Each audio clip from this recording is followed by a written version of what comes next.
अल्फाजों की जगह तैयार हम भी है, सच की तलाश में एक किरदार हम भी है, विचारों की आग है भड़कने दो जरा, इस मंच पर आज कुछ खास करने को हम भी है।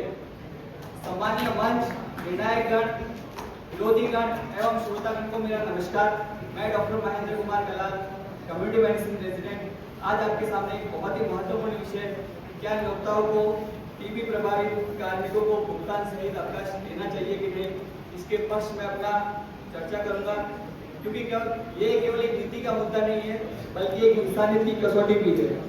जैसा कि हम जानते हैं, टीबी एक संक्रामक बीमारी है जो न केवल पीड़ित को बल्कि परिवार समाज को भी शारीरिक, मानसिक, आर्थिक रूप से प्रभावित करती है।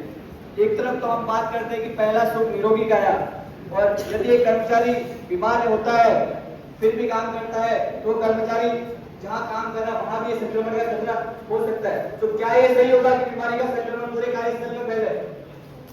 कहते हैं कि इंसानियत का तकाजा है, थोड़ा तो ख्याल रखो इस बीमार तन की मजबूरी का।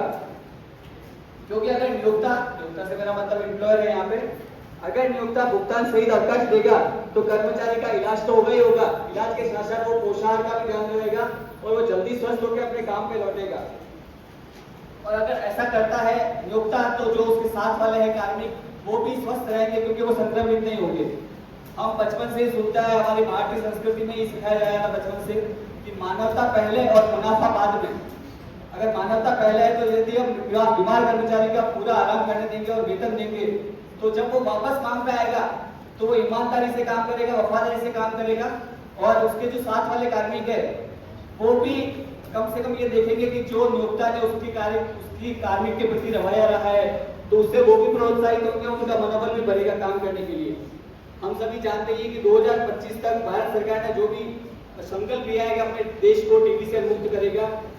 अगर कर्मचारी का अवकाश है वो वेतन के साथ नहीं मिला तो मजबूरी के कारण भी, पैसों की कमी के कारण कहीं बाहर जाएगा, काम करेगा, तो वो ये वापस इसके चक्कर में उसको इलाज छोड़ना पड़ेगा, तो वो संक्रमण वापस कहीं बाहर जाके लोगों को संक्रमित कर देगा।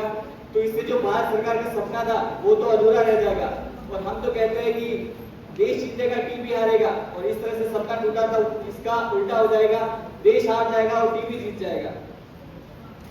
और जैसे मरीज को अगर टीबी के अवकाश के दौरान वेतन नहीं मिलता है तो मरीज के पास दो ही विकल्प बचेंगे, या तो बीमार रहे या वो भूख से मरे। अब बीमारी या भूख में से वो क्या चुनेगा? बीमारी को चुनेगा या भूख को चुनेगा? काम ना करे तो पैसे नहीं, और पैसे नहीं तो अपने परिवार की भूख का क्या करे? खुद भी भूख से मरे, परिवार भी भूख से मरे, या वो बीमारी से मरे। इस हालत में बीमारी के संक्रमण के लिए वो पैसों के लिए काम करेगा और आसपास के लोगों को भी प्रभावित करेगा, और प्रभावित में जहां भी काम कर रहा होगा अपने साथियों को भी प्रभावित करेगा। इससे उसके जो भी एम्प्लॉयर है नियोक्ता, उसके काम पर नकारात्मक प्रभाव ही पड़ेगा। अंत में मैं अपने शब्दों को एक शेर के साथ समाप्त करना चाहूंगा। दौलत कमाई जाएगी पर जिंदगियां लौट कर नहीं आएगी, दौलत कमाई जाएगी पर जिंदगियां लौट कर नहीं आएगी। अगर मजदूरी ना बचा तो फैक्ट्रियां किस काम आएगी, अगर मजदूरी ना बचा तो फैक्ट्रियां किस काम आएगी।